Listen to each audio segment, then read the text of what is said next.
I try to help, and all I do is cause more problems. My parents were right. Who do I think I am? Everybody fucks up. To fuck up is human. Shakespeare said that.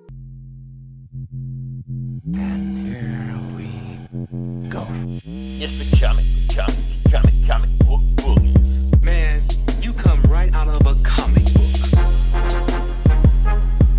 It's the comic book bullies. You will bow down before me! It's the comic book bullies. Now I am the master. It's the comic book bullies. It's the comic book bullies. The following contains offensive language and spoilers. Listener discretion is advised. I'm gonna just let this rap. Let this rap.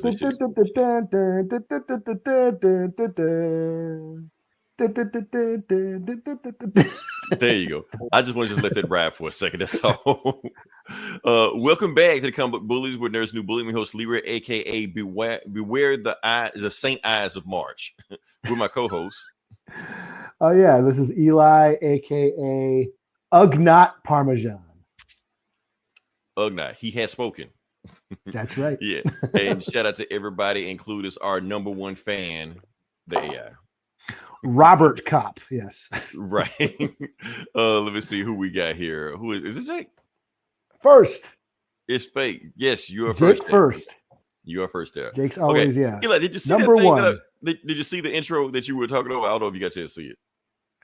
The He-Man? Yeah, the He-Man dancing. They were doing the dirty dancing thing. Yeah, that was I was doing the He-Man theme song. You did do the He-Man thing, so I was saying because I saw that commercial the other day, I was like, "What the fuck is this?" So I decided to post it again to see what's going on. Yeah. So shout out to Jake, and like I said, this is an easy breezy episode. Next week we got the main shit going for you. Right now we're gonna take it easy because Eli was flying all week to get home, and boy, are his arms tired. Yes, that's my one corny joke of the week of the day. I was running like the Flash.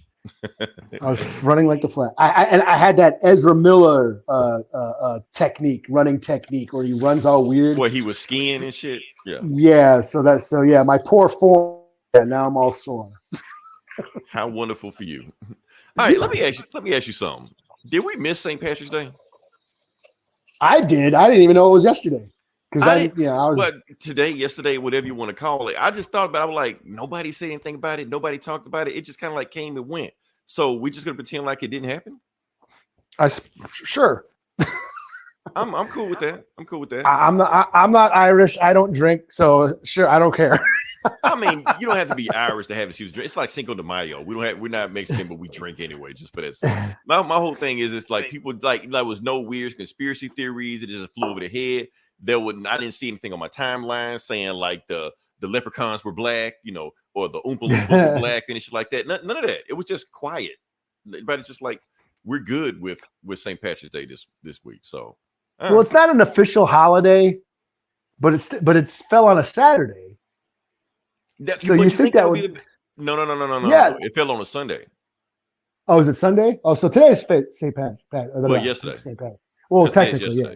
Wait. Okay. I don't know where you are right now. You're like are you in the negative zone or some shit? I don't know. We're still we're back in the same time, Okay, we're back in the same time. Same time. I can't do a time travel skit with you this time. Yeah. I'm no longer Future Boy or whatever. Actually, it passed. You were ahead of me. Yeah, I'm in your past, or I'm your future, or some shit. I'm your destiny. I don't know what the fuck. So this is totally so going from daylight saving time plus traveling 2 time zones over. I'm totally fucked up, man. You don't know what time zone you're in right now. Yeah. Well, what day it is, I don't care. You're in the past and future at the same time. Yeah. You are a paradox right now. Yes, I am Dr. Manhattan. Time is not linear. Dick swinging and shit like that. Is that why your camera's off? Big and blue, man. Big blue ball. Not the dick, just balls, man. Swinging. So there you go. So Eli's not safe for work. There you go. Oh shit. What are we talking about? We can jump into it. We're gonna talk about some of the bullshit we can talk into it. Like I said, no, you know what? Before we get into it, we're gonna talk about something else. Eli. Okay. Now, before Anybody say anything to me about this movie, I'm just gonna go ahead and put a public service announcement out right now. Where is it? I don't see it. Hold on. I was gonna do public service announcement, but I didn't see what I was gonna do. There we go. Okay, I see it. So I'm doing a public service announcement. I am not going to watch this bullshit movie. So don't ask me. Don't tell me what I'm gonna do. I'm not, American Negroes, Magical Negroes. Oh yeah. I'm not watching it, so I'm just giving you a heads up, Jake. Don't ask me. I'm not reviewing it, not talking about it. Do not give a shit about this movie. I know I went and watched Madam Web because I watch every other bullshit. This might be the first movie that I find offensive to just not watch. Well, at least on this podcast that I'm not gonna watch. So don't ask me. Don't be like. You know what? Fact, yeah. I saw the trailer, and the first thing I thought of was like, Leroy's gonna hate this shit. Okay. I thought you would think the opposite, like I was gonna love this shit or some shit like that. So no, I was like, man, I saw the trailer. I was like, you know what, Eli? I gave it a chance when I saw the poster. I gave it a chance. And then I saw the trailer. I was like, man, fuck this movie, man. I'm not gonna see this shit. So that's my whole stance on that right now. Now, I will say this. For anybody on my timeline saying they're interested or want to see this movie, I'm side-eyeing you. I am giving you the side, I am giving you the evil look. And for anybody that saw that movie before you saw American Fiction, which was nominated for an Oscar, and Jeffrey Wright was nominated for Best Actor, and you saw that shit first before you saw that, I'm going to pull a Jay and Silent Bob. I'm going to buy a ticket, come to your house, and beat your ass just for doing that shit.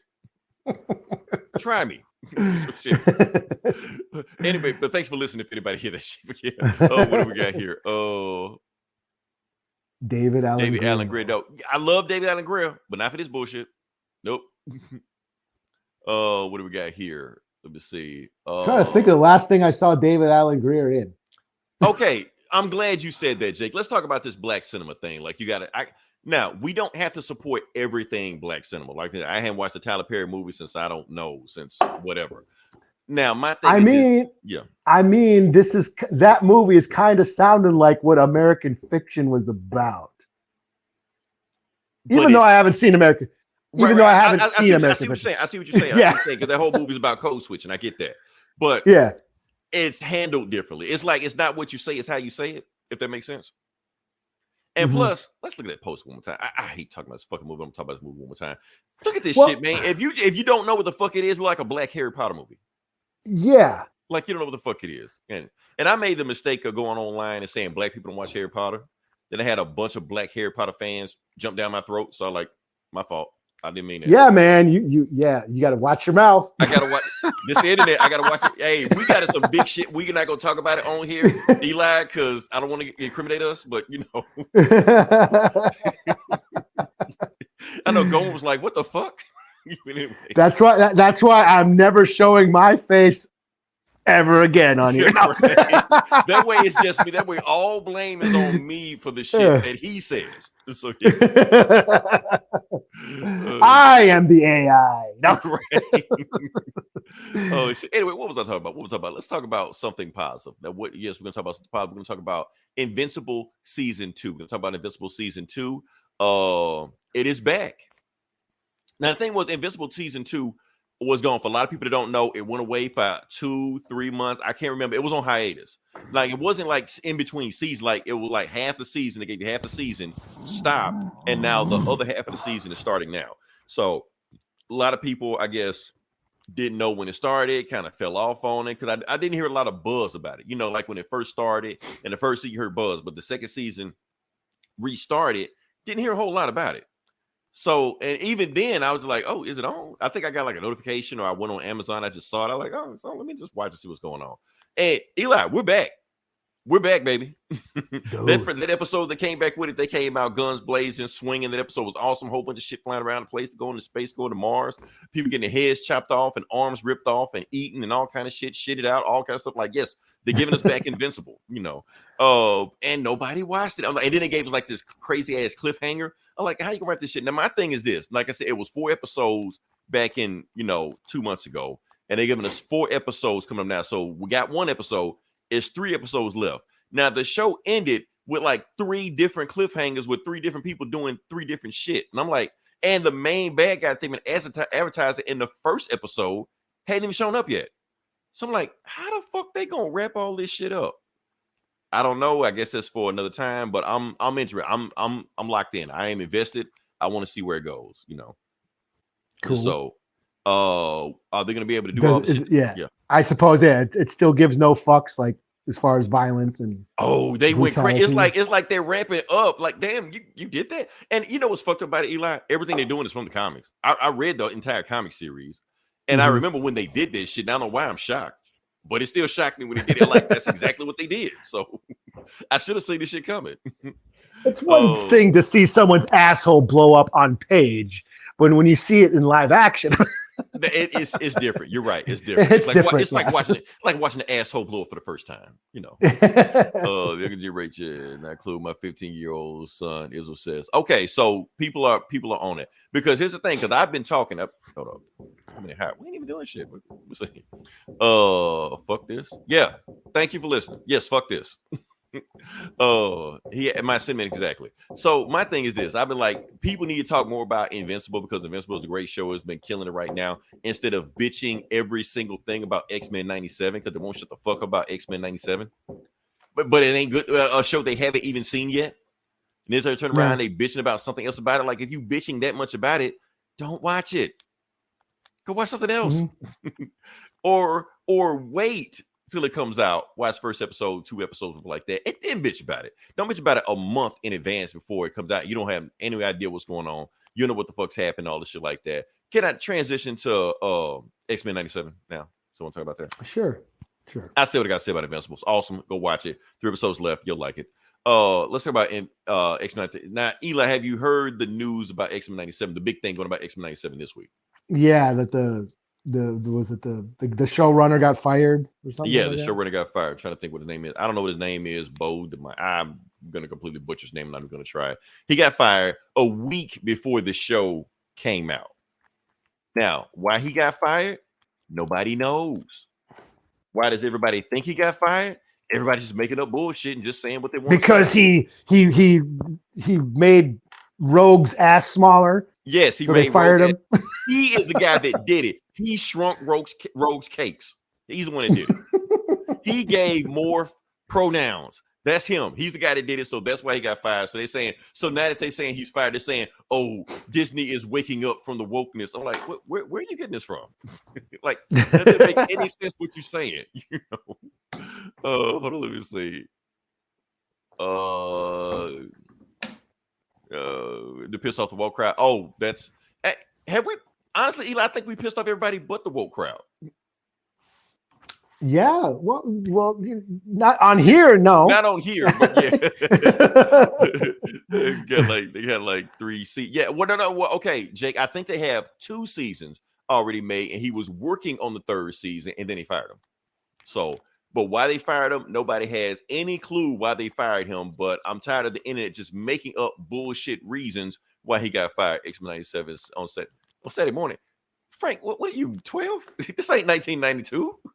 You can DVR this shit. It's coming on. I don't know when it's coming on, but you don't have to wait till Saturday morning at 7 o'clock. I think what he means is that's when he's gonna watch it.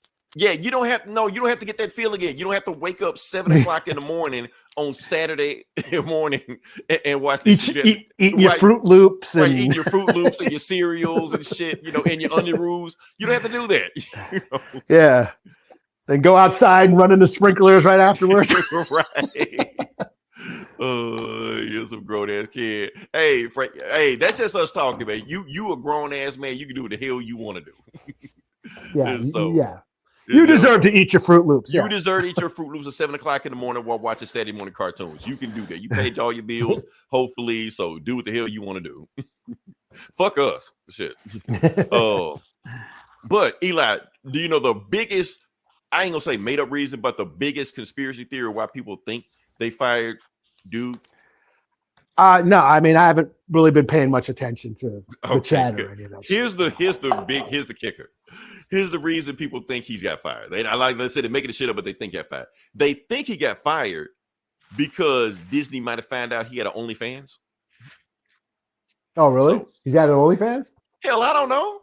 Look, I'm not doing that much research. I know I'm dedicated, but I'm not that dedicated. You know, I don't want to go down that rabbit hole and find something I can't unsee. You know? I'm going out clicking his link, looking for pictures of Cyclops. Like, no, ain't no Cyclops here, but I got a one-eyed monster for you. Like, no. So no, I don't know, but I'm just tired of people just making up bullshit, just whatever they want to say about it. So that's all. That's all like I said. Can we move on past that? Well, you know what? If Gina Carano wins her case, he can get his job back too. And that's why Disney is smart, because they didn't tell us why he got fired. So we can't make up. We know why Gina Carano got fired. We saw that shit playing out in real time. But him, I'm pretty sure they told him. But you're right. If it was because of that bullshit and Gina Carano did that bullshit, he can get his job back. Yeah. Well, that's the thing. That's the thing that holds on. If this case goes through for her, then everybody who gets fired can. Yeah, sue. if that's what happens. So yeah, if you know a big rich billionaire who wants to fuck you, then yeah, it's possible. Anything's possible. Anything's possible. Owes you guys for you for all other shit. Sorry, follow. Thanks. No, you don't want us to do that. You don't want us to do that research, Jake. I mean, or maybe you do, but we're not the guys for that. So yeah. Yeah, don't come to us for the news. Yeah. Oh shit. Or I think you talked about the OnlyFans research on that shit. Yeah. Oh shit. Anyway, now I defer to you, Eli.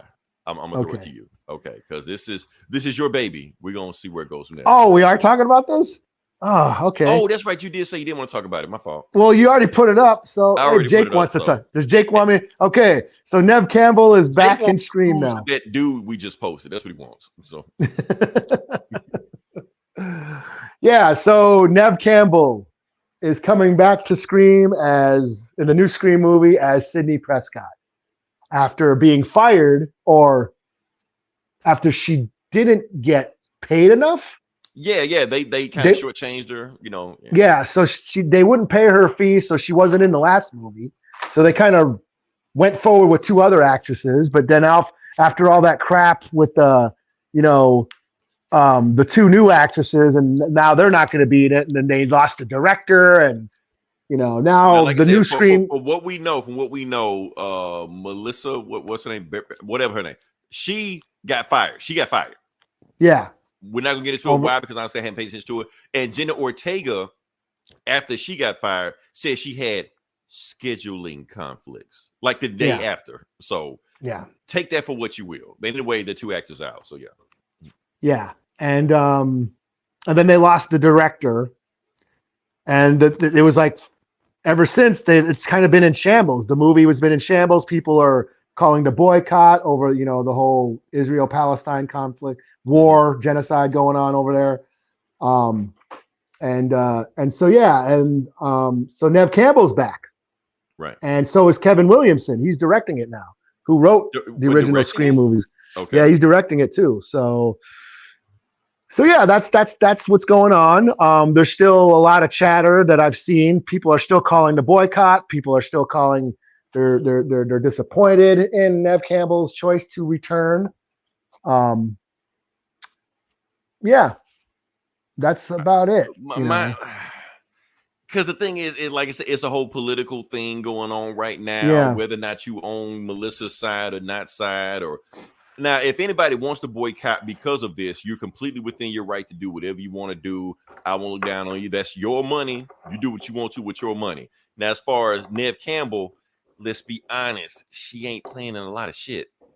So if Scream is going to back up the truck, pay her what she wanted. Matter of fact, I hope she told them, no, the price is going up.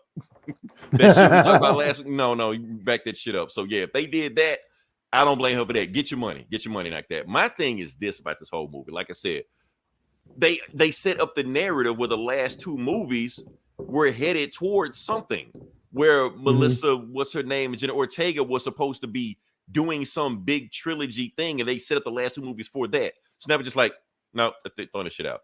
So I'm like, how is Neve Campbell even going to finish? I know we shouldn't even care about the storyline in these movies anymore, but if you tell us to care and then tell us not to care, how are we supposed to feel? Yeah. So Well, Scream does have a big fan base, and I think they were. I mean, the thing about Scream movies that sets them apart from most slasher movies is yeah, they are focused on the characters. right, The lore. There is a lore, whereas like Jason movies are just Jason chops up new kids every movie. You don't give a shit who they are or their right, backstories or who their backgrounds or any of that shit. So, but Scream is very well based in like this soap opera drama between reoccurring characters and has this big rich lore. right, Um, so, and and Sidney Prescott's character was very much a pivotal point of that mythology, the Scream mythology. right. So even when she was gone, I don't know. I'm indifferent to Scream movies. I'm not the biggest Scream fan, but I understand the fan base's their concerns. But yeah, I mean, it just sucks that we live in a world where we all expect each other to think the same way. Right, and that's If you the don't, thing, if you don't, especially if you on don't that think, situation. Yeah, yeah, if you don't think like me, then you're a piece of shit. That's pretty much what's going on here. And I think Neve Campbell is in a shitty position where she's damned if she does and damned if she doesn't. right, And like you said, like her phone ain't ringing like Jenna Ortega's phone right, is anymore. right. Jenna Ortega's gonna be all right, but Neve Campbell, Yeah, she's gonna be okay. So yeah, it ain't the '90s no more. So I mean, like I said, I'm not the biggest Scream fan. So in the end, I don't really care. So my thing, I think they can make it work as far as like for the Scream franchise. I think they make it work if they, like I said, treat it like a side story or something.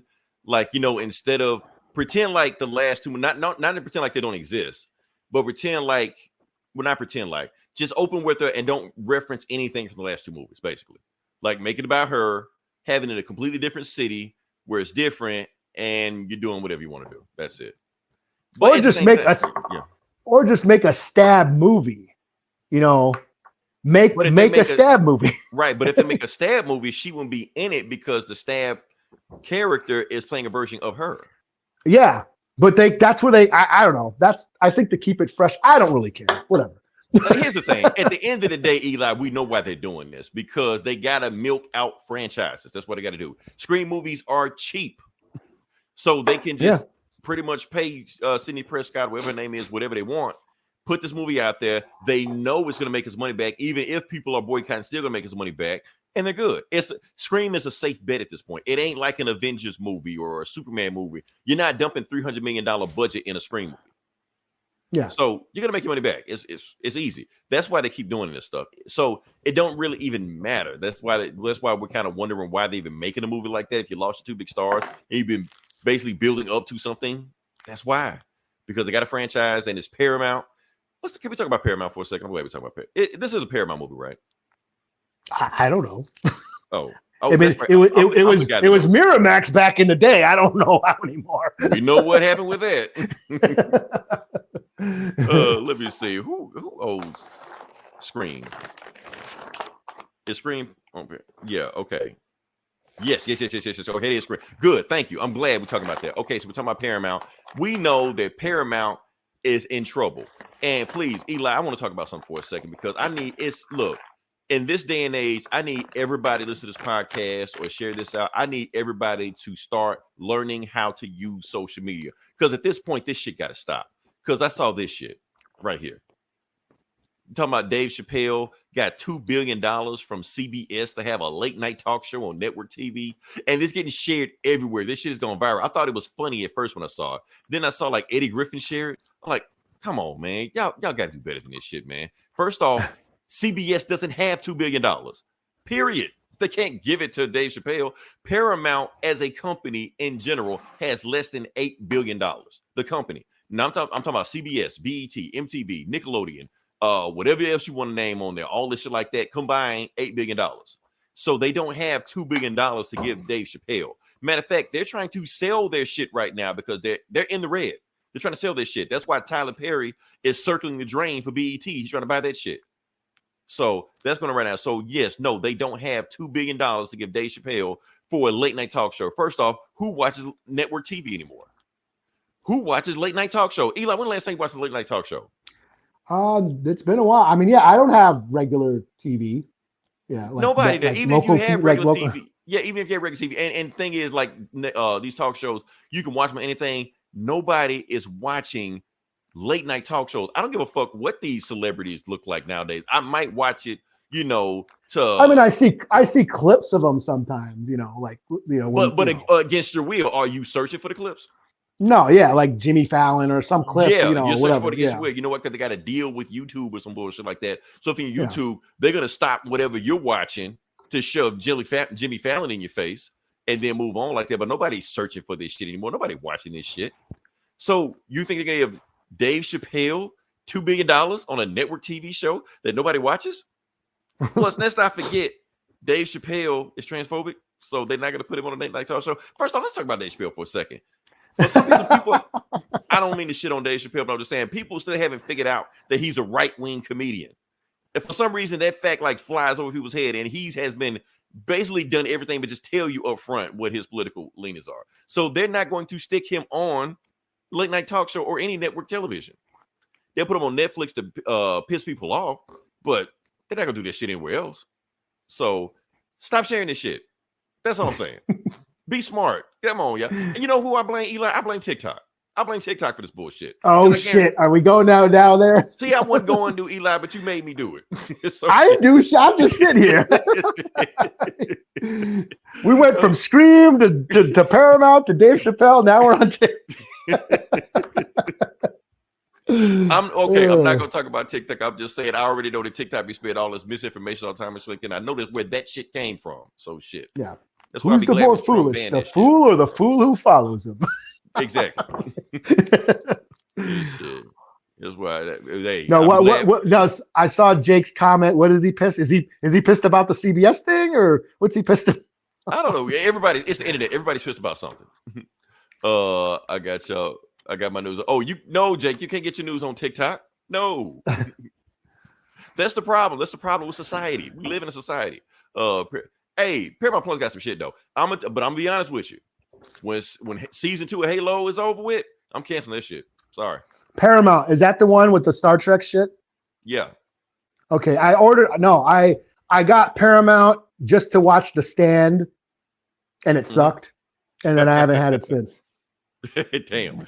Yeah. It's got some stuff on there. It's got stuff in there. What else? I saw Frasier on there, the reboot. So Frasier. Okay. You know.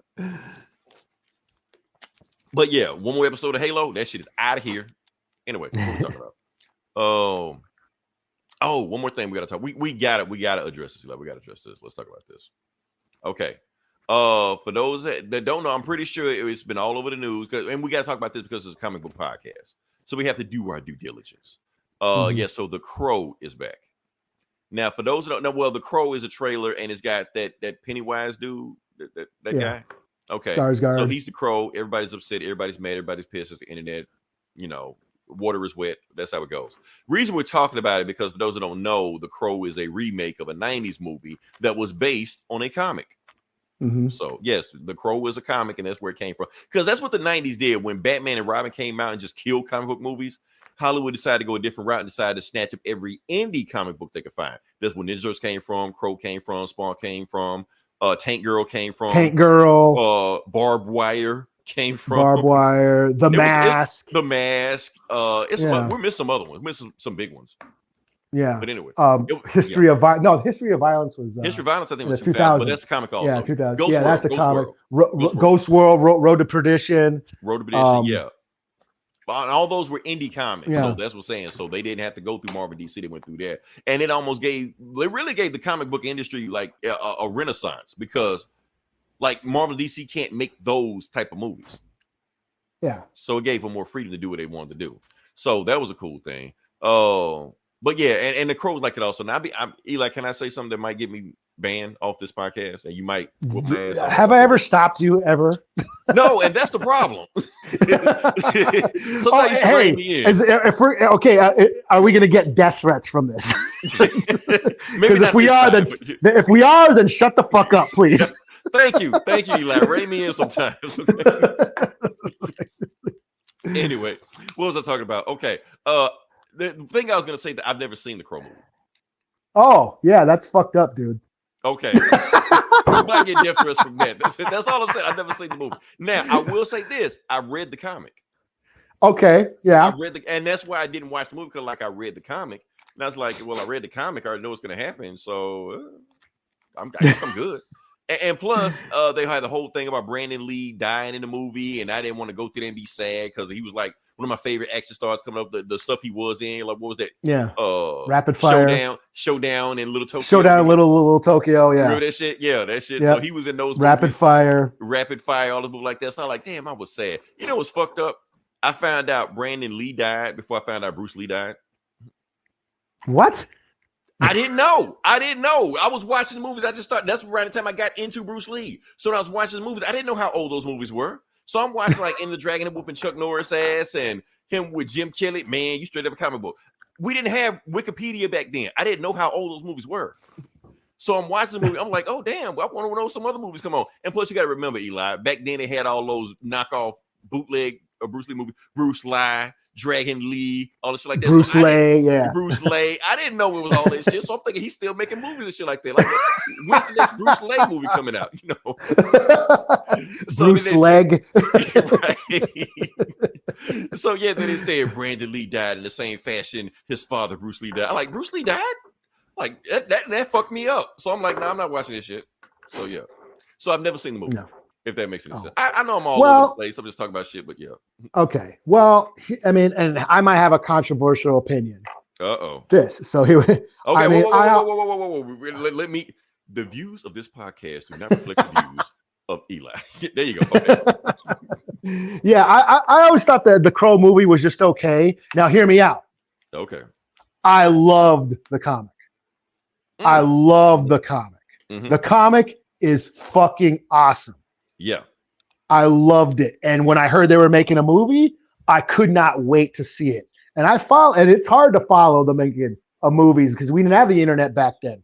You know, I was like looking up, you know, the magazines like Fangoria and Starlog and you know what I mean?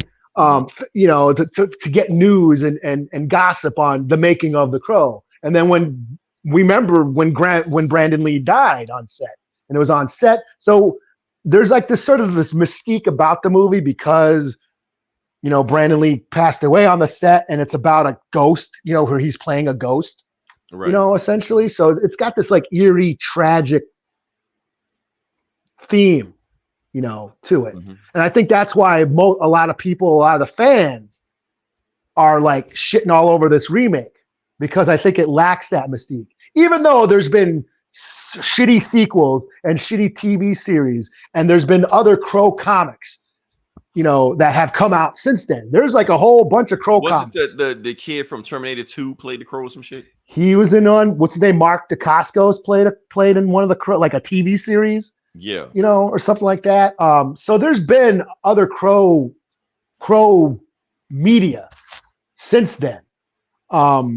But I think this movie is held in high regard. Plus, it like kind of it is such a '90s thing where you know it you know, as far as the music, the soundtrack, you know, the whole goth look, you know, the look, that ultra noir look that kind of defined that sort of comic book style of noir, like what you see in The Matrix. And what you can tell it was influenced by Tim Burton's Batman, and you know what I mean. It kind of, I was about to say Batman first, but yeah. Yeah. So yeah, I think that's why people are kind of upset with this remake. And I've watched the trailer, and you know what? Honestly, if it wasn't called The Crow, yeah, it actually looks like a pretty decent movie. You know, you know I'm just saying, like. I didn't even see the trailer. It looks it looks brutal. It looks like some John Wick type of shit. It looks really violent and brutal. And I think that's the thing, is like one of the reasons why I won't say disappointed in the original movie is like it didn't go as hard and gritty as, I mean, it had the look and feel, but it didn't go as violent as the comic book.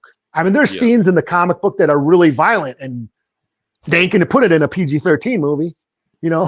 Well, no, I'm pretty sure it's gonna be rated R. I'm pretty sure it's gonna be rated R. No, I'm talking about the original, because the original movie was PG-13. You serious? Yeah, Yeah. Damn. So it didn't go as hard and brutal. Like there's some iconic panels in that comic, you know. So I'm just saying See, I love I thought for sure time to cancel Eli. no, I love the comic. I love the comic. I think it is one of the when we did the top 5 graphic novels, did anyone say The Crow? I don't remember. I don't think so. Yeah, but it is a great, I mean, Yeah. it is a great story. It's a great comic. And the art, the story, it's really hot. The Crow talks in the comic. The Crow talks to him, you know? Yeah, they were talking back and forth. They did it. They didn't have it. They didn't do that. No, the Crow does not talk in the movie. Okay, Eli, you're not selling me on the movie. This classic 90s movie that everybody praised and holds us to our regard. No, I'll just bit off just reading the comic then. I got into arguments with all my nerdy comic book friends back then when I said, yeah, the crow didn't talk in the movie. And they're like, what did you want the Crow to be? Bark, bark, bark, bark, bark, bark. No, like, hey, Eric, go kill everybody. like, no, like have him, you know, give him like, you know, Morgan Freeman's voice or something.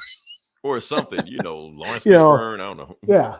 Frank Miller did not do the Crow. That was James O'Barr. That was James O'Barr. Yeah, he did. So, but very similar style to it had that very gritty noir, black and white. It felt Sin City-ish to be honest.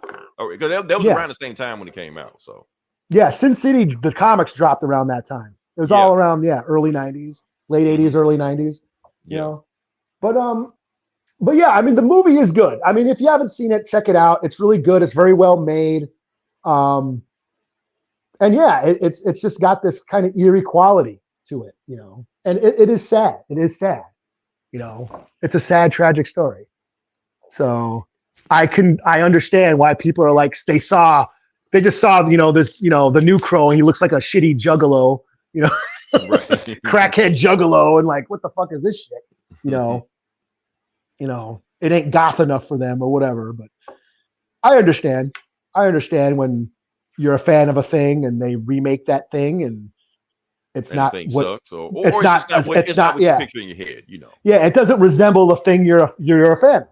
I totally get it. Like, because you're always gonna get disappointed for that because everybody has an idea of what a thing is supposed to be when it goes live action, and my idea of it is going to be your idea of it. So they're always going to piss off somebody. Yeah, and like I said, there's been other Crow comics where he doesn't look like Eric Draven. He doesn't look like the comedy and tragedy that like the Harlequin mask that he wears, the makeup that he wears. Yeah, you know. They don't have that, you know, where, there's been different looking crows, you know, so I think maybe that's what they're trying to do. And, you know, and people like this movie, you know, like I said, it was a huge thing back in the 90s. The soundtrack, it was all full of the most popular alternative rock bands at the time, you know, and it's a staple of probably a lot of people's childhoods and you know. So I get it. I've heard some people say this is their favorite comic book movie. I've heard people say that. Yeah. So it's worth the look, you know. Jake, you will like the graphic novel. You really will. It's great. It's not long either. No, it's get in, get out. Yeah.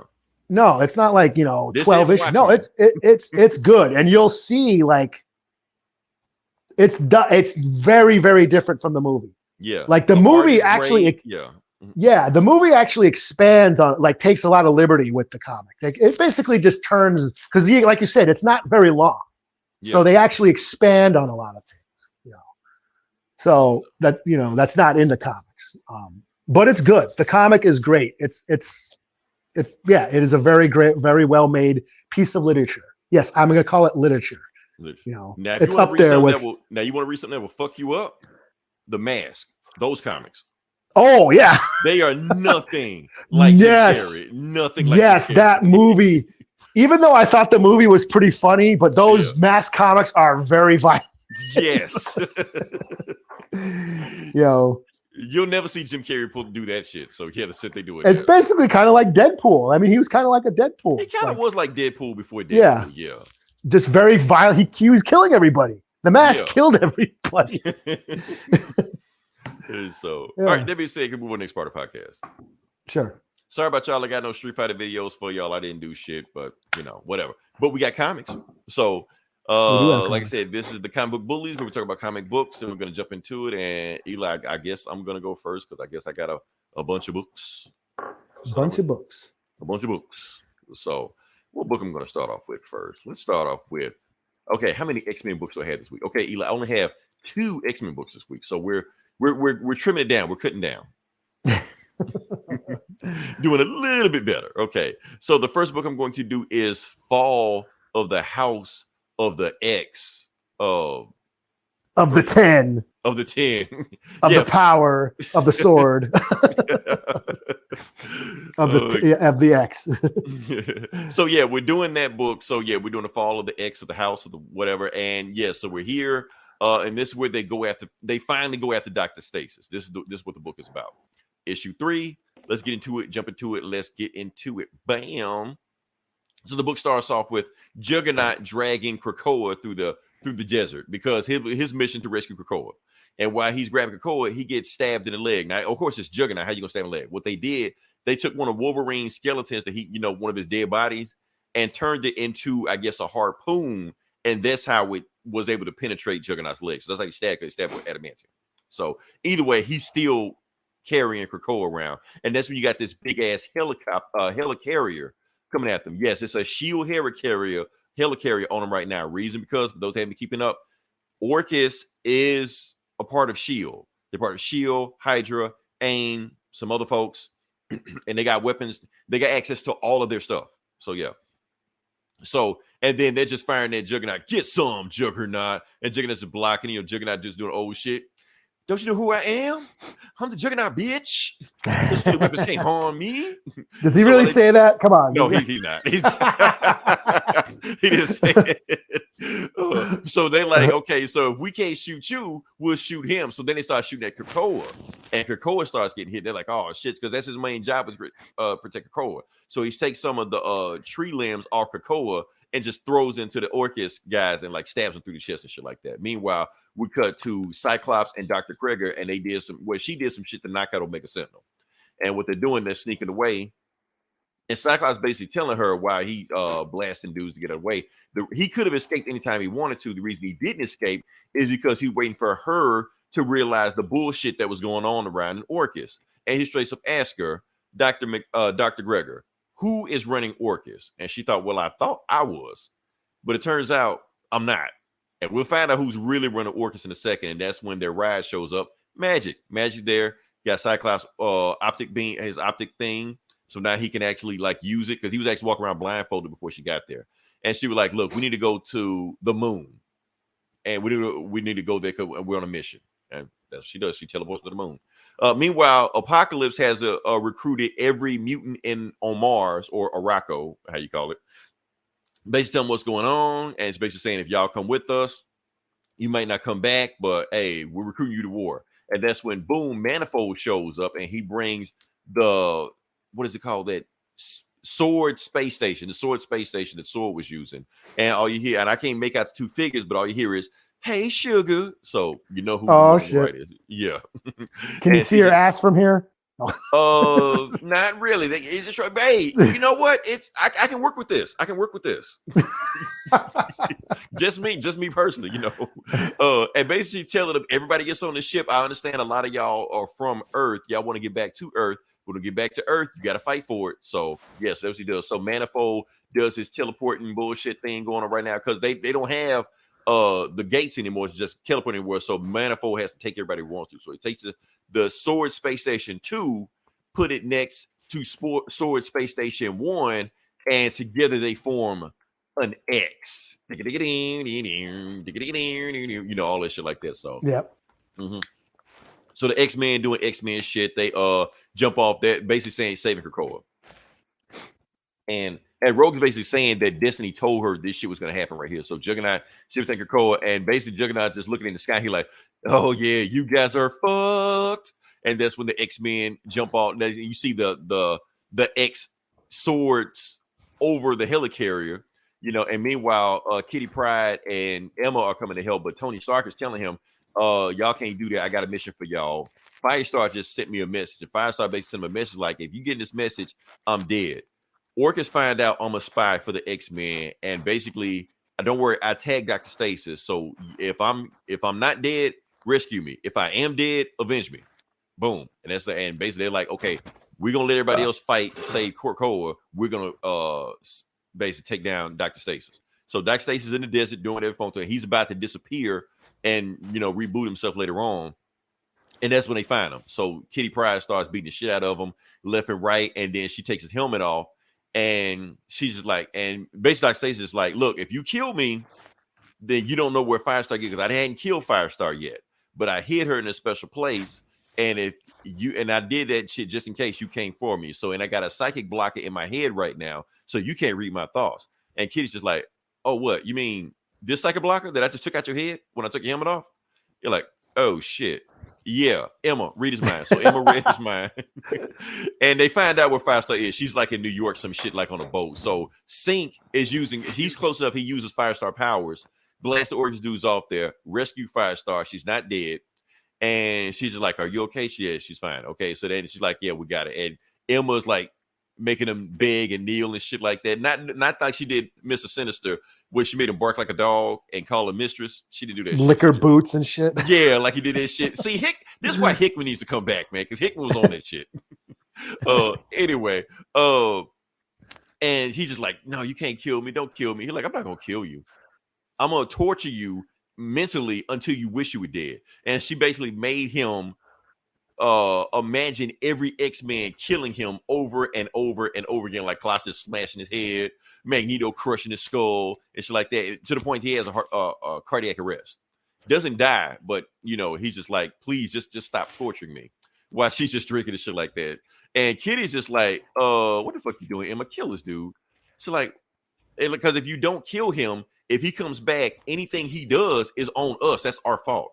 And she's like, you really think we should kill this guy? And while they debating that shit, Firestar just shoots in there, Dr. Stasis, and just barbecues his ass, turns him into fricassee, like nothing, while they debating this shit. And he like burns to a crisp, like in the ashes and shit. And she starts crying because she killed somebody and she's all nervous, shit like that. And Emma's like, okay, why are you crying over this asshole? And then I just remember that Emma trained her.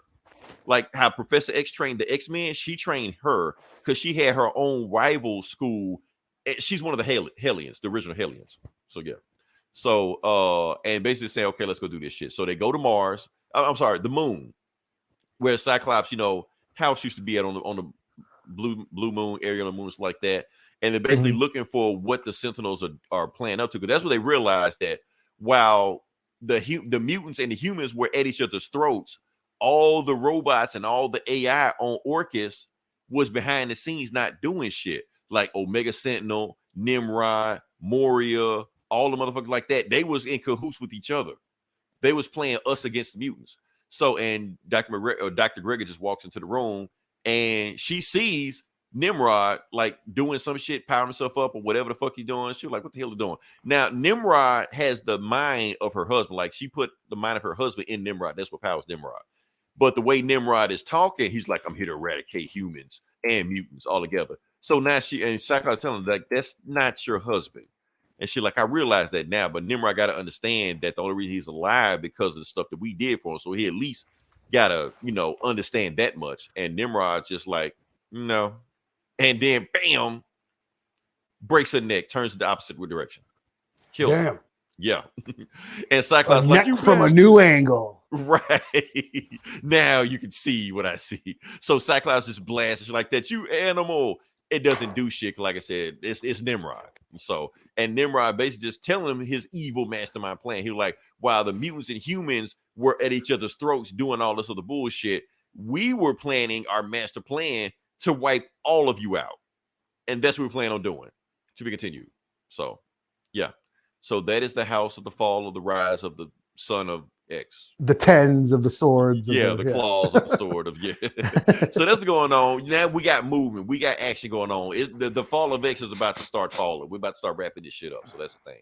So they're about to, put all the toys in the toy box. I don't know how they're going to kill Nimrod, because any comic that Nimrod has ever been here, he's either killed everybody or everybody like barely escaped him. So they can't fight him. So that blast that Cyclops did, they basically tickled him.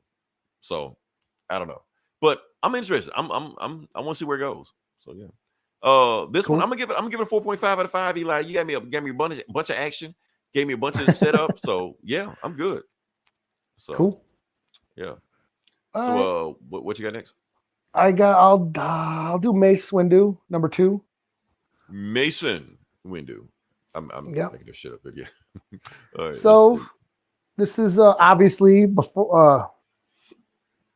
Is it before the Clone Wars? I think it is before the Clone Wars. Mm-hmm. Mace Windu is on a mission from the Jedi to go after this scientist who is trying to sell this new form of coaxium, which is that fuel source that allows hyperspace. Mm-hmm. It's in the Solo movie. It's what they were transferring in what they were mining on Corellia. on Kessel. On Kessel, I thought it was Corellia. Corellia is where Han Solo's from. That's his planet he was from. But that's where they make the ships, though, right? That's where they make the ships. That's the shipping yard. Yeah. Mm-hmm. But Kessel is the mines, the spice mines. See, Kessel. here I go. I'm thinking I know shit. So yeah. The spice mines. Yes, we know. Star Wars was influenced by Dune. Shut the fuck up. It's social media. They will never let this down. Yeah, but you know what? One thing Dune doesn't have. What was that? Hey, the music. The music, motherfuckers. We're gonna debate this shit because Star Wars has some awesome, excellent music, but that Dune music with Hans Zimmer, that shit is stuck in my head. I can't get it out.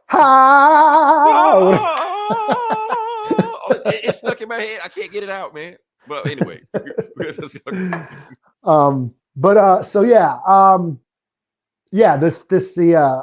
scientist has this new form of coaxium that's going to allow for faster hyperspace travel, and so basically the Jedi and the Republic doesn't want this fuel to get into the wrong hands, like criminals or gangsters or pirates.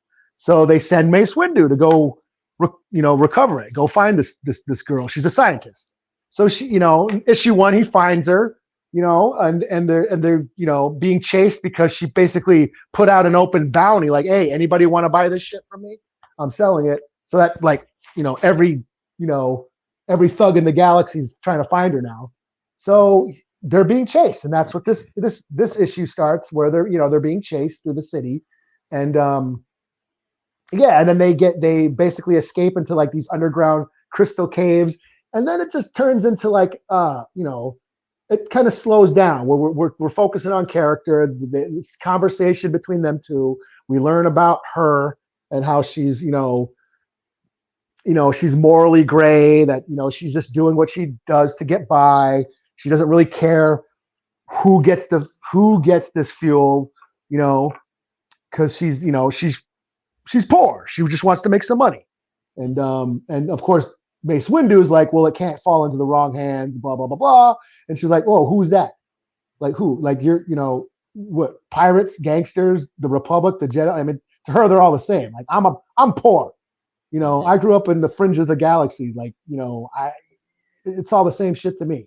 Like, the Jedi ain't doing shit for me down here. They don't, you know what I'm saying? So it was like this cool, little conversation she has. We're like, the Jedi ain't all that, y'all ain't saving shit down here, So it's kind of cool that, she kind of puts Mace Windu in his place, so to speak. Excuse me, let me get some water. And then they start getting chased by these giant worms, and they fight them and stuff. But I must say that so Haran Kal, is that what it's called? She's from the same planet as Mace Windu. So which means what planet he's from. So okay. Yeah, Hunan Kal. It's like a desert, or not a desert. It's like a jungle rainforest planet. Mm-hmm. So this is calling. I'm getting deep now. I'm getting Star Wars deep. This is referring to the Mace Windu novel, which is no longer canon. It's, because when Disney bought it, none of those old novels are canon anymore. But there's a Mace Windu novel called Shatterpoint, and it's awesome. And it's about Mace Windu going back to his home planet to rescue his old Padawan, who went mad. There's like a war going on this planet. So it's like Apocalypse Now with lightsabers, or Hearts of Darkness. He's got to go travel down to this jungle planet and find his old Padawan that's gone insane and leading this like jungle tribe of warriors, during this war, So it's a really cool fucking story. But it basically, this comic refers to that planet. So hopefully it's canon now. That story's canon. Plus Shatterpoint. Shatterpoint is actually an ability that it's a force ability that Mace Windu has, where he can like sense your weakness and just exploit it. You can tell, okay, this guy don't know how to do this, so I'm gonna this guy's got weak knees. Okay, I'm just kicking him in the knee. He can he's got this kind of like a keto. You find the weak points of it. Yeah. He can sense your greatest weakness, before you even fight. So and just goes after that. So yeah, I just thought that was cool that they referenced this novel. Like I said, it's a great novel. It's a great Star Wars story, and Mace Windu being a badass. But yeah, like I said, this comic kind of slowed down a bit and focused on characters, and I can't remember her name, but the scientist's like backstory a little bit. And she wasn't in the novel, right? No. Okay. And just kind of a little bit of political commentary, classism in the Star Wars universe, which I thought was pretty cool. So yeah, I'll give it a 4 out of 5. It was cool.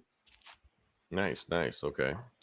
All right, we're gonna keep it rolling. Let me see what we got here next. The next book I'm going to do is Ultimate Black Panther.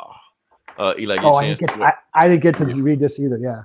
Okay, no problem. Like I said, this is still the Ultimate Universe. This is different, Black Panther versus the Moon Knights. So that's funny just hearing that by itself. So we're seeing what's going on. Where's that book? There's that book go. The book ended, the last issue ended with T'Chaka dying and basically going to war with the Moon Knights. So, and Moon Knight is not a guy, it's an army of people. So, yeah. Oh, yeah. The army. That's what's going on right now. And the cover you see, it looks like Black Panther and Shuri versus the Moon Knights. Now, the Moon Knight, there's no, what's the guy, Oscar Isaac or shit like that. No, one is Khonshu and the other is Ra. The Egyptian. They're like the avatar of those guys, and that's what they're fighting. Just like Black Panther is the avatar of Bass. But anyway, let's go to it. Boom. Anyway, let's go to it. All right, so the book starts off with T'Challa. Basically, I think it's like 30 days later. It's like 30 days later after what happened, and they're at war. We're at full blown war with the Moon Knights, and not only at full blown war with the Moon Knights, he's torturing and capturing his own people. Because the reason his father died was because an assassin snuck in there. So that means it was an inside job. So he's interrogating anybody that think might have anything to do with it. He told them against their will and fuck all due process, didn't care about anything like that. And he gets to the point that the people are scared of him. They can't even mourn T'Chaka in peace because they're scared of what T'Challa might do. So, and while he's doing that, he's just, Quay's trying to give him counsel, and she's basically telling him, you need to like lighten up on your people. They're scared of you. They can't be scared of you because you're the king now. And she was like, what do you think I'm scared of, my king? You're scared of what all men are afraid of, that they'll never be good enough. I'm like, that's deep ass line right there. Okay, I see you, Brian Hill. And basically saying he's got to go meet the Valley, the Bene Gesserits, them people. He got to meet them. Yeah. Oh, that's right. Yeah, I can't remember their name, whatever like that. And she basically telling him, don't trust them because they only serve themselves. So don't make it where where you're serving them. And she's like, okay, cool. So she goes to him and she walks up there and he's basically in prayer and she's basically like telling him his future and shit, giving him counsel and basically telling him that, okay, you are going to meet a woman made of light and you're going to meet her during the time of war. And this woman made of light is going to give you a baby. And that baby is going to be the chosen one of Wakanda, the heir that they've been looking for the whole generation, shit like that, the Quizette Haderach, whatever it is. I'm sorry, I'm not gonna make any more Doom reference, man. I'm done. Anyway, and basically T'Challa's just like, so are you saying Okoye is the woman of light? He like, depends. Is she a light? He like, kinda. So he's not too sure about that. She's like, well, you better be sure because Destiny's coming whether you like it or not, Meanwhile, they get in the fight. The Dora Milaje and the Moon Knights just go on the war, all of this like that. Shuri's monitoring from her base, and she basically tell you, okay, the word to T'Challa, I'm going to give you control of the throne. So what is the throne? It's a big giant robot shaped like a panther. And it basically like beats the shit out of all the Moon Knight shit like that, and all the the Dora Milaje battle on Wakanda forever, all this shit like that, and basically win the war because Shuri built them a weapon that can just kick the Moon Knight's ass. So yeah. Meanwhile, the Moon Knights, the head Moon Knights, Khonshu and Ra, or their avatars, are basically talking to somebody. We can't see who it is. And basically like, your intel was wrong. You should have gave us the right intel. Like, all my intel was good first. Did I give you the right intel to sneak that assassin in to kill T'Chaka? Did not do that, and I betraying Wakanda just from talking to you. So we don't know who this is. Somebody is on the inside working with the Moon Knights that's living in Wakanda. Who this person is, we don't know. I think I know. I have a theory, but I'll say it at the end. And that's going on right now. So basically, they're saying, okay, give me more information. We'll go from there. And then where when it's all done, we're going to take out T'Challa, and you will have, because basically the Moon Knights are pissed because they've controlled all of Africa except Wakanda. Wakanda is the only country they haven't controlled in Africa yet. That's why they're pissed. So yeah. So they're like, do you trust her? I mean, or trust whoever that is. Did they say her? They didn't say who. They just said whoever you trust. They just like, whoever it is, I trust them to make Wakanda fall. So meanwhile, in the war room, and T'Challa puts two and two together, like the only way that the Moon Knights can hit the vibranium mounds that they're not supposed to know about, because somebody is telling them. That's how they got in to kill T'Chaka. So he's like, I can't trust anybody. I can't trust anybody in this room right now. One of you might be a spy. So he decides to like go there by himself. He had information on where they might be. Well, his spies found out where they might be, because there's one area where no animals will go in that area, and they just built that area like 2 weeks ago. So obviously something is there in Africa, and T'Challa's just like, okay, well, if no beast will go there, maybe a panther will go there. And he suits up, gets suited and booted, takes the Talon and flies over there to see what's going on. He's basically telling Shuri, okay, if something happens and I spot them, then send the Dora Milaje in, but don't send them until I give the word. So while they're flying over them, boom, signal lost. She loses control of them. Somebody has taken down the plane. The plane falls, but don't worry, T'Challa's okay because superhero landing. So he's good. So and he wakes up and got all kind of spotlights around, stuff like that, and he's surrounded by Moon Knights. It's a trap. They knew he was coming. So they start shooting at him, and normally bullets don't work on him, but I guess they got special moon bullets or some shit. I don't like that. They shoot him enough to take him down, and they start, converging on his point, blasting him, and that's when the sky opens up, and bam, they all get struck by lightning. So how did they get struck by lightning? T'Challa looks up, yeah, and he sees a woman, the woman of light. The woman of light. Oh yeah. Shit! To be continued. So yeah. So we're gonna see what's going on with that. So they are doing something, or maybe it's prophecy, maybe it's not a prophecy like that. But anyway, Black Panther and Storm have met in the Ultimate Universe. So is Brian Hill going to give us what we want? Who knows? So we'll see. Overall, 4 out of 5. Good, strong story. It calmed down from the last story. I see he's still setting stuff up, but I'm still interested to see where it's going on. We have a spy. I think I know who the spy is. I think the spy is the new Wakandan general. That new person just made up. I think that's who it is. I may be wrong, but if I'm wrong, then I'm wrong. Whatever. Fuck it. Shit. Yeah. So that's all I got. So what you got next? What's your score? 4 out of 5. I'm gonna get a 4 out of 5. Yeah. Cool. Yeah. All right. I got Transformers number 6. Okay. Daniel Warren Johnson continues to. Now, is this the end of this arc? I know it's still going, but I mean the end of this arc. I don't know if it's his, but it does say to be continued. Okay. So I'm not sure if he's going to be on the next book, but I know he's only doing this opening run. So. So he already announced that ahead of time. Yeah. But yeah, so Daniel Warren Johnson writing and doing the art for Transformers, and if you've listened to this podcast before, I'm a huge Daniel Warren Johnson fan. Love his writing, love his art. He's just a juggernaut, so to speak. So yes, this is Transformers. He's sort of rebooting the Generation 1 story arc, the cartoon that we all and comics that we all grew up on in the 80s.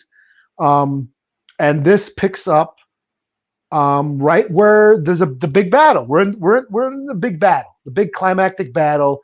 Devastator, the Constructicons have right. formed. You said it last issue. Yeah. Yeah. Oh, there he is. Okay, that's Yeah. Devastator. Okay.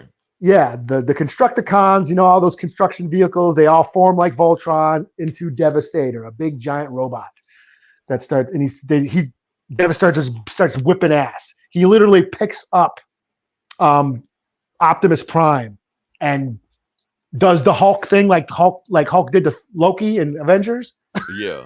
Like Let's not do that. Oh no, not Optimus Prime. Yeah, he does that to Prime. He grabs Prime by the legs and just starts swinging him and smashing him around and shit. Now, Fucks him up. Optimus Prime beating the shit out of Starscream is that? Yeah. That happens too. So yeah, like I said, this whole there he is. There he's swinging Optimus Prime around. No, okay. So Prime was beating up Starscream, and then Devastator shows up and grabs Prime and just starts, slamming him and shit. Fucks him up. In the meantime, Cliff Jumper and Carly, she's Sam's friend. Sam is in the hospital. So earlier on in the series, Sam got injured, into the hospital. He was about to die until Optimus Prime gave his Allspark energy to save Sam, to save Sam's life. And in doing so, he used up all the energy that the Autobots could have used to repair themselves, and Teletran 1 in their ship and all that. So he sacrificed the Autobots to save one human life, because that's what Prime does. Prime is just that cool. So Carly and Cliff Jumper, they're Cliff Jumper's like a little car. He's like a little, what is he, like a Ferrari or whatever? He's not that big. And then Carly's like, so there's this thing like, we're not that big enough, we're not that powerful enough, but if we use our head, we can do some damage. So there's a battle where him and Starscream and against Cliff Jumper and Cliff Jumper, they actually team up. Like Carly actually grabs the big giant Transformer gun and manages to shoot it and take out Starscream, and Cliff Jumper jumps on him and is right about to shoot Starscream, but then he realizes he can't. He's like, I can't, I'm tired of this war. I'm tired of this shit. This war is just, devastated our planet. Now we're coming down to this planet and fucking up yours now. I'm tired of this shit. And then Starscream, because he's an asshole, grabs Carly and is right about to squeeze her and kill her. Mm-hmm. Meanwhile, Optimus Prime is all fucked up. Right. Because Devastator just beat the shit out of him. And he's about to die. And if you remember that old movie, the old 86 Transformers movie, Optimus Prime died. Power. Yeah. Yeah. Optimus Prime died in that movie. So here we are. Oh shit. Optimus Prime is about to die. Spike, Sam's dad, is like, yo, you sacrificed yourself to save my son. I'm gonna step up and do the same thing. So he gives himself to Prime's Allspark. So his life energy goes into Optimus Prime's Allspark and refuels it, recharges it. Oh, damn. And so he sacrifices his life to save Optimus Prime. So Optimus Prime he's all recharged up now, grabs Devastator. Optimus Prime grabs Devastator and throws him. That's how powerful. Fuck? Okay. Yeah. He got it from a little ass dude. Okay. Yeah. Yeah. And throws, like, suplexes Devastator. Plus he's got Megatron's gun. I failed to mention that he also has Megatron's gun. Oh yeah, okay, yeah. So yeah, he fucks up Devastator, throws him, and Devastator lands on Starscream right before he squishes Carly. And so yeah, that's pretty much kind of, yeah. And then Prime comes in blazing, fucks up Starscream, all that shit. The Decepticons take off, retreat. Like, yeah, the Devastator, basically they all Devastator pulls himself apart into the vehicles again. I thought this was funny. So Devastator like detaches, turns back into their normal selves vehicles, and the dump truck is like carrying Starscream's like limp body away. Because after I was trying to fuck them up. So yeah. Yeah, and the retreat, and so yeah, the Decepticons retreat, and then it cuts back to the hospital where Sam is waking up, and he's like, "Where's my dad?" And it's like to be continued. So that's where it ends. So yeah, lots of action, but in classic Daniel Warren Johnson form. It's full of, there's just that emotional, that emotional anchor where, his dad sacrifices himself, and I think that's the thing is I think that's what he sort of tapped into, like that life, because there's a scene in one of the earlier comics where Optimus Prime finds a dead deer, and like basically this machine, this robot is basically appreciating how precious life is. Like life should be preserved. So I think that's the ongoing theme here is like these machines are realizing that, life is a sacred, delicate thing and should be saved, should be managed, should be, taken care of. So I thought that was cool, so lots of action, but also a lot of heart. And that's pretty much what you get from Daniel Warren Johnson. Brutal, visceral violence, and then some, goosebump feeling, eyes choking up, tearing up type of emotion. Yeah, not just a light show. He wants you to feel these characters. So yeah. So yeah, this was great. Another 5 out of 5. He has not fucking dropped the ball on any of these issues. Every issue of the series has been great, so. I mean, it made my top 10 of last year, and it was only 3 issues. Right. And it's just not wrapping it up. So, yeah. So, 5 out of 5. Cool. All right. So, last book I'm going to do, like I said I was going to do, this is finishing up from last week, where we were going to finish up Days of Future Past. So, okay. That's right. Yeah. Yeah, this is the second issue, and this is the last issue of this run. Like I said, after this run, it's come to believe. So this issue is just 2 issues. So what we got here is, let me see what I got it. Yeah. So this is the cover of this book, and it says, in this issue, everybody dies. That's how the book goes on. So cutting off preliminaries to jump into it. Like I said, last issue, they're trying to save Senator Kelly from getting assassinated. And now they're in the middle. They're in the Capitol, right? No, Capitol, Congress, one of them, in one of those buildings. And now they're trying to save him. Okay, so you get a picture of Kitty Pryde. So because she's the whole point of this story. So half of her is one side, half is one side, because her mind is in 1980, but her body is in 2013. And depending on what she does in 1980 is going to determine what happens in 2013. So we're going to 1980, and we see the Brotherhood squaring off with the X-Men. You got this big panel right here where they just squaring off at each other like that, and Mystique just like, X-Men, if you can get out the way, Brotherhood, kill them, and while they talking all this shit, Senator Kelly just like, look, arrest everybody, get them out of here. So the police actually tries to arrest Blob, and Blob just smacks the shit out of him. Meanwhile, while the X-Men are confused, Avalanche hits them with an avalanche, because that's what's power, avalanche. Duh. Yeah. Nightcrawler is the one to recover because he's the fastest of the X-Men. And so he just teleports and starts bam, bam, bam, bam, bam, bam, bam, starts giving Avalanche the business. He teleports so fast, Avalanche can't find him. Destiny, meanwhile, is telling Avalanche, okay, Avalanche, get ready to attack on your left in 3, 2, bam, knocks out Nightcrawler because Destiny can see the future. She knows where Nightcrawler was going to be. So she hits him where he thought he was going to be. Meanwhile, while Pyro is hitting Colossus with fire, trying to see if his metal will melt, which Colossus don't want to know if it does, Wolverine's like, hey, man, that's a cool-ass trick you got. Okay, I'm going to stab you now. And Storm's like, wait, what the fuck? So she tornadoes Wolverine out of the way to stop him. And while she tells tornadoes about the way, she also uses tornadoes to take out the fire. She does 2 things at one time. And she also tells everybody, all the rest of the X-Men, okay, we got 2 missions. Stop, make sure Professor drop, open up shop. That's a Rough Riders road. So she got 2 missions. make sure Senator Kelly doesn't die, and make sure Wolverine doesn't stab anybody on national TV, because this whole fight is being televised on all 3 channels in 1980. So yeah. Meanwhile, Yeah, that's about right. Yeah. yeah. In 1980, that's about how many channels we had. Yeah, 3 channels. That was it. 1980. Yeah. So meanwhile, a cop comes and tries to escort Professor X and Moria out of there. And as soon as they get out of here, they get hit with a gas bomb because the cop turned out to be Mystique. Yeah. And she's telling Destiny, okay, what's the situation? How we looking?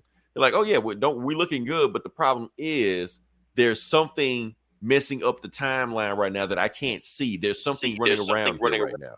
And Mystique, right? Hey, even if you can't see it, it doesn't really matter. Because our Brotherhood is trained more than this new X-Men that's running around right now. I don't know who these guys are, but they're not the X-Men. So we cut to, and I'm gonna just fast forward past this part. So because basically we cut to 2013 to see what's going on, and they finally made it to the Baxter Building. They finally snuck in. And they're going up the elevator, and yeah, that's that part. So it's kind of like a little interlude. We cut back to where we were before.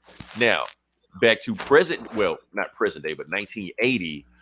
Kitty Pryde is seeing the X-Men getting the shit beat out of them by the Brotherhood. You know, the Brotherhood just taking them apart. Basically, the Brotherhood are the 96 Bulls, and the X-Men are the Washington Wizards because they don't know what the fuck going on.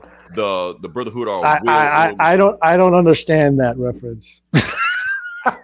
Michael Jordan, 96. Anyway, yeah, 6 times. Yeah. Anyway, they get their ass kicked, and Storm is just like, "Damn, we're getting our ass kicked right now." Like, because she just became the leader of the X-Men maybe a couple issues ago. Like, all this shit is new. She's like, if Cyclops was in charge, he would have beat them by now. Because basically, after the whole Jean Grey shit, Dark Phoenix, he left the team because he was depressed. So now Storm is in charge. And she's running the team to the ground. I don't know what the hell to do. She's like, okay, let me get my head together. Let me figure out what to do. So, okay, first thing, we need to get out of this room. So she like throws a huge gust of wind and knocks everybody out of the room like an open to give the X-Men more room to work and give herself more room to work. So while they're doing it, everybody else in the middle of the street watching the X-Men and Brotherhood fight. Meanwhile, Colossus gets his ass knocked out of the room. And who knocked him out? Blob. And Blob was about to sit on him. And Colossus like, I don't even know what happens if you do sit on me. I'm pretty sure that's gonna be bad. Meanwhile, Blob is just like, man, you X-Men suck. I don't know who you guys are, but you suck right now. Matter of fact, I don't even need the Brotherhood. I could beat you guys by myself if they just let me. While they're talking all that shit. Meanwhile, the National Guard is there, and they're just like, shoot them. Like, who? Everybody, all of them, shoot the Brotherhood X-Men. I don't care who they are. If they got crazy ass powers, shoot them. So Colossus gets hit. One of them has a brilliant idea to bring a flamethrower out. Pyro is using it for flamethrower, chasing after Angel and Wolverine. And he's got one monster going after Angel, the other monster going after Wolverine. Grabs Wolverine, he's burning alive. Storm like flies through it to take it apart. Wolverine's kind of healing, but he's kind of disoriented. Meanwhile, another Nightcrawler jumps at Nightcrawler. He's like, the fuck? So they start attacking each other, start fighting each other. And Nightcrawler's like, Wolverine, get him. And the other Nightcrawler like, no, Wolverine, get him. And Wolverine is still recovering from getting burned alive and shit. He's like, you know what? Fuck it. I'm gonna just start stabbing. If Nightcrawler's smart, he'll get out the way. And Storm is like, what the fuck you doing? Put your claws back. You're like, no, I'm not putting my claws back. We are in the middle of a fight right now, and I feel like stabbing somebody because I just got burned alive. And Storm is just like, no, you put your claws back or you put them on me. And that's when Wolverine turns the claws right at her and just like, oh, that could be arranged. And Storm is thinking just like, oh, he really gonna use this shit on me. Like, who let this crazy motherfucker on the team? So, and Storm is just like telling him, look, Wolverine, you pull your claws out when I tell you to pull your claws out. I'm running the X-Men right now. And he's like, Cyclops won't even talk to me like that. And you're like, do I look like Cyclops?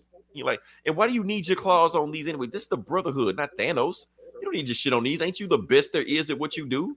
Like, what are you doing? Take these guys out. You're like, okay, I'm gonna do it your way right now. We're gonna finish the conversation. Yes, snack. It's not a snicked, it's snack. It's snicked and snack. Right. So he's telling Storm, we're gonna finish this conversation. So meanwhile, Avalanche is caused of the avalanche while they arguing out and shit, you know. And Colossus has a plan, like, Wolverine, stay right there. I got a plan to take Blob out. So he's basically going to use Wolverine as a lever to take Blob out, because as long as Blob is on the ground, he can't be hurt, can't be moved, anything like that. So if you can let him off the ground, and Colossus just like, bam, knocks him out and knocks him in the avalanche, so no more avalanches. So there's two of them down. Meanwhile, Storm is still got fire monsters like that. So just like, well, I could just create a hurricane, just erase that shit. So fire monster gone, Pyro's gone. Two birds, one kill. So, and Nightcrawler knocks out Nightcrawler. And who Nightcrawler turns out to be?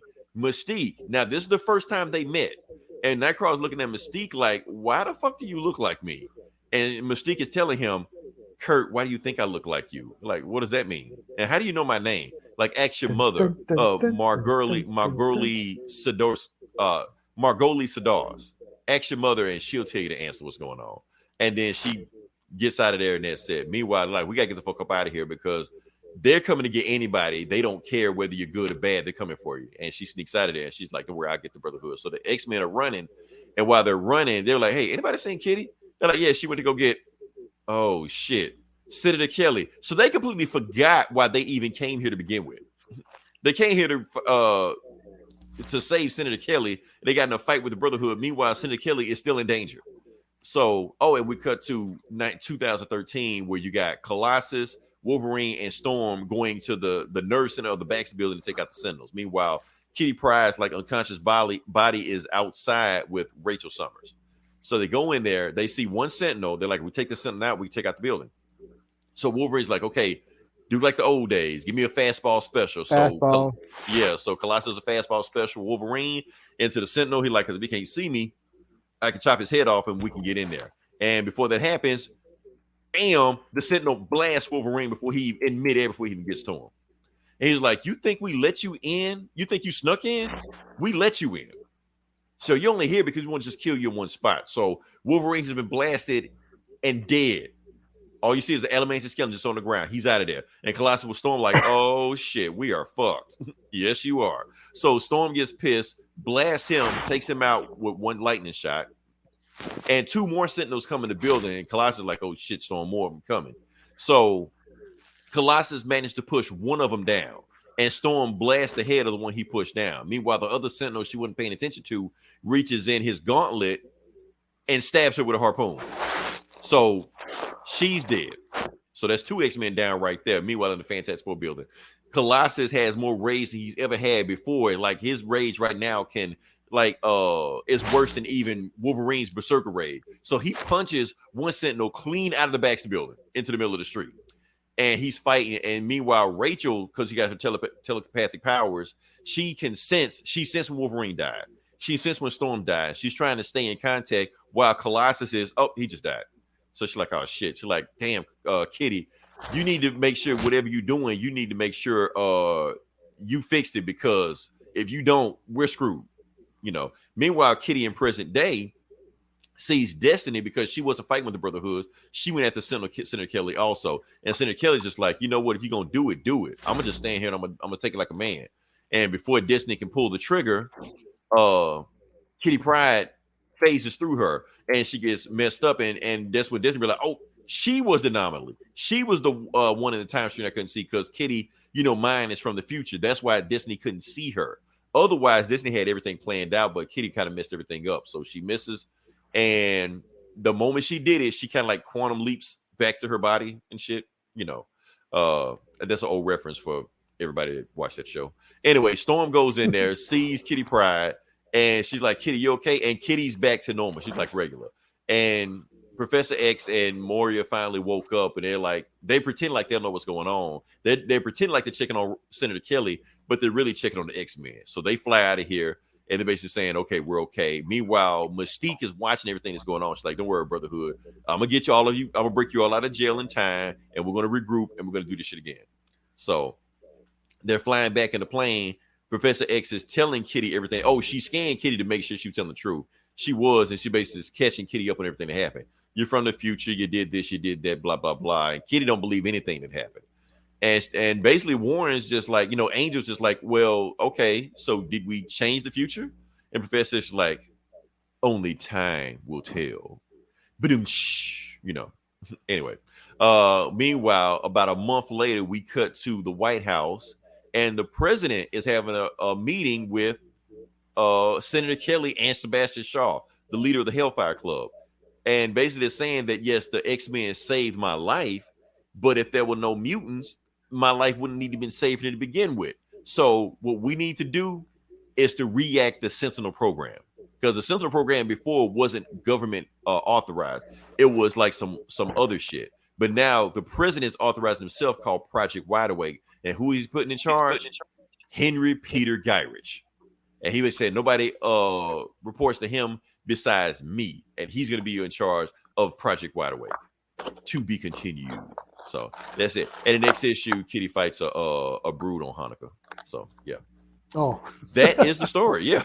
So that is the entire story of Days Future Past from beginning to ending. That is the story. And that's the thing that launched all these cartoons, all these video games, these movies. That's it. So yeah, that's about what you can get. Like I said, the first issue had a lot more action packed on it. This is pretty much just like one long ass fight scene. But now when I first read it, it was shocking because at the time you didn't see your favorite heroes get killed left and right. This is before the death of Superman and Batman getting his back broken, shit like that. So watching Wolverine, Skeleton, and Storm get stopped, that was shocking at the time. So yeah, but that's all I got. So yeah, that is a complete story. I will clip this and make it one sandwich, if you will. There you go. Yeah. Anything else you got, Eli? Or no, I'm booked out. Okay. Are we gonna do the thing? Oh yeah. Let's do the thing. Let's do the thing. Okay, for those that don't know, shout out to my boss. Matter of fact, shout out to my boss. Shout out to Jake. Boss. Shout out to Frankie. Shout out to everybody that shows us love, because we've been getting into some trouble lately. So that's all I'm going to get into it. We've been getting in trouble. I'm not going to go too deep into it. And shout out to our Instagram, because our Instagram, Eli, have you been checking our Instagram page? Not really, no. Okay, it's been I don't popping even barely off. check my own. Okay. So our last video that we put on Instagram got like 52,000 views. I like, damn. Oh no shit. Well, which one was that? Goku ripped off Superman. Oh, so, yeah. Okay. So all the comments have not been kind. We've been getting a lot of comments. But so yeah. But we appreciate the engagement. Y'all gonna cover Star Wars next week? We cover Star Wars this week. What do you? Yeah, what's Star Wars? What's Star Bad Wars? Batch? Bad Batch? Is that done or what? No, it's going on. It's not gonna be done for a while. Okay, I'm not sure. All right, so I'm gonna just post what I got, because my boss always gives us goodies. I don't know what's in here. Yeah. No. So my boss, yes, thank you. I am back in Minnesota. Mhm. I got your package, and I'm opening it right now. I'm trying to see right now. I got candy, and I got okay, Godzilla, glow in the dark Godzilla. Oh no shit. Yeah, and Okay. Godzilla best of. Oh, so do I. I got a glow in the dark Rodan and a glow in the dark Godzilla. Dope. Okay, Sweet. but it's an idea of a comic. Godzilla. Eli, who is this? Oh. Giga who? Gigan. Oh, that's dope. Gigan? That's what it is? Okay. Yeah, Gigan. Okay. Yo, that's dope. Sweet. Thank you so Okay. much, Mob. Yeah. I'm reading it inside of it. It's Yeah, some it ass looks whooping dope. going on this. It's some ass whooping going on in here. So I'm gonna check this out. So yeah. Oh, and then we got some sort of small Rodan. Godzilla figure. I know who that is. Yeah, Rodan. Yeah, Rodan. Okay. Yeah. Nice. And not sure what this is. It's like looks like a little Godzilla for sale in US only. So I'm gonna open it. Fuck it. Okay. I'm breaking the seal. Now worthless. No.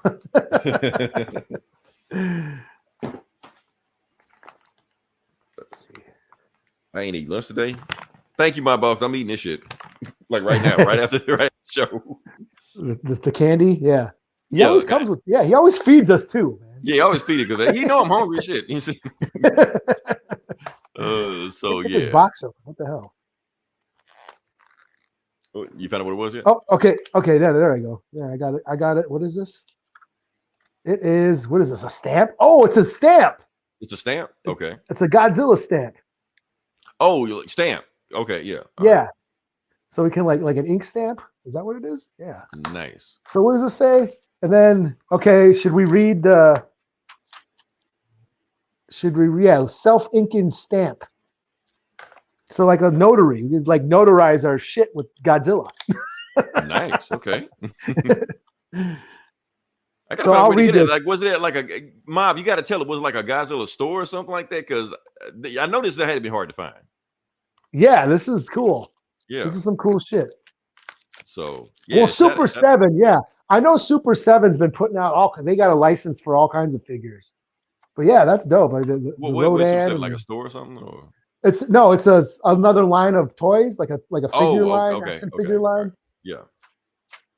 So yeah, what is this? So to premiere. Okay. I know what Jake talking about. Hold on, let me get you in here, Jake. Let me see. Battlefront. Oh, Battlefront. Okay, yeah. I mean, that's already out. Is it? I think so. You know what? I don't know if it's out because I saw somebody on YouTube playing it, but they get early shit. We don't get that. We don't get those privileges. So I don't know if it's out. But I've been hearing bad things about it though. Oh, okay. Yeah, because anytime they like remake old shit or they like port it, they like half-ass it. They kind of do the same thing with Metal Gear. So I'm saying basically saying like it don't play like it used to. So I don't know. Mm-hmm. I'll check it out. I'll see how it goes. All right. So should I read this? It says, "Hey Eli, just sending you a little something to get the new year started. Thank you so much for always bringing your A game and your energy to the Comic Book Bully podcast. Stay red, stay black, Bob Boss." Nice, boss. That's nice. Thank you so much. Coming through again, giving us some goodies. Greatly appreciated. Yeah. Yeah. After this week, we needed the love, so appreciate it. Yeah. Yeah. One day we'll go into detail what we're talking about, but we can't do that right now. So yeah. Yeah. Not everybody feels like Mod Boss. Yeah. Do we have to say good? No. Honestly, Jake, here's the thing. We appreciate what my boss do. We appreciate y'all for listening. Honestly, all we ask you to do is listen for 30 seconds. That's all we ask you to do. Because that helps the algorithm. So as long as you do that, it puts us in there, boosts us up. We get out there, get a name out there, and find more people to follow us. So that's honestly, if anybody listens to long 30 seconds, you have done your job. If you want to go above and beyond, we appreciate you. We're gonna show you love. We're gonna do this shit on here. So Jake, you don't have to do anything. If you do anything, we're gonna show you love on here. So yeah. So thanks everybody. Yeah, like ditto. Thanks for listening. Yeah, all that shit. Yeah. We're gonna keep bringing more shit. Yeah. And next week is the big thing. Next week is X-Men 97, so we can finally shit on it properly.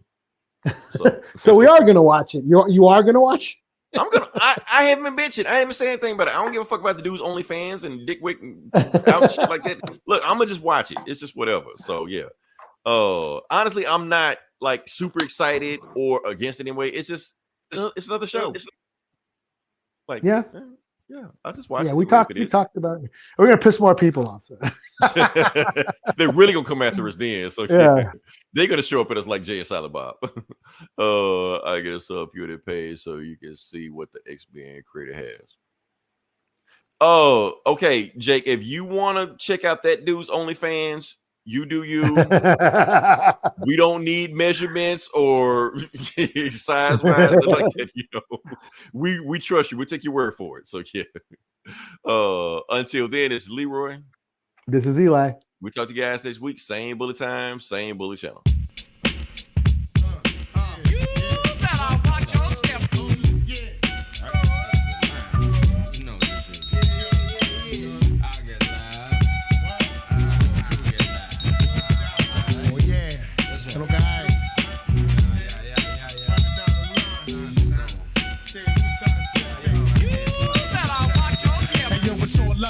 Got a thin line, the puns got a big nine. Respect crime, but not when it reflect mine. The shit I'm on is wrong, but it lasts long. When the fast one upon to wake up with the stash going, I'm mad strong and my cream is fast. Smoke the greenest grass, my bitch got the meanest ass. And it tastes legit, I don't have to waste a whole case of Chris. All it takes is my pretty face, I'm a gangster wit. Lace the click, cause we all share, it's all fair. Like love and war, thug and law with the long hair. Big pun, the name that makes the kids run. Like spell the murder, reverse in the mirror, red rum. Come one, come more, if you wanna brawl, I'm the mighty Thor. Clothesline the motherfuckers like Steven Seagal. Cause all you're gonna get is your ass kicked up in the casket. That's it. That's it. That's it. Punish your bastard at last. It's rappers that really blast your cash. Getting big willy niggas like Billy Baffin. Up at Jimmy's Cafe, having caviar. Cracking crystal at the bar. Smoking cigars, living large. We rob and still roll with the mob. Doing jobs for bills. I'm hard to kill. For real, nigga, guard your grill. I like the chill, spark an elegant high. I'm one hell of a guy. Fly pelican fly. What up, Duco? You know, politic and Papa Chuco. I'm out here watching for Jay, getting the salute though. Shoot, bro. I got a waterproof suit, yo, swerving like an AKA in Beirut, yo, squeezing out of automatic M3s. And please, you ain't seen no thugs like these. I can tell you lots of things that'll make you believe. In Corona, yo, it's better to take than to receive. Your career's on life support, and I'ma pull the plug and have every thug chewing that beat nut drug in their blood. No escaping this. Niggas just going over their favorite shit. To be taping this. World premiere, loud and clear, lie and beer. Get the dough, blow up the show, disappear. Jump in the Cavalier, feeling marvelous. Street pharmacist, twist audiblest. For pleasure, bring your territory ever. Keep my workers under pressure, God, I'm saying fuck Lester. But that's alright, Duco. My heart nowadays too cold. Don't give a fuck where you been, what you done, where you go. You know, peep this, stay back. In black shades like a secret. AJ, while night thieves roll up on you like sleeves. We like trees, bust thieves and stack cheese. It's off the hook this year. Making mad money off the books this year. Ain't nothing but crooks in here. Getting mad money off the books this year. It's off the hook this year. Getting mad money off the books this year.